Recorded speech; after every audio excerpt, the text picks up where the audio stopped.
Hi friends! Is your Gmail account slow or not loading correctly while opening with Internet Explorer 8 version? Let's go ahead and see how you can resolve the issue.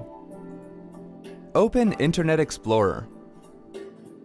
Click on the Tools menu and then click on Internet Options.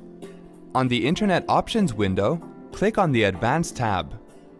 Under Reset Internet Explorer Settings, click on the Reset button.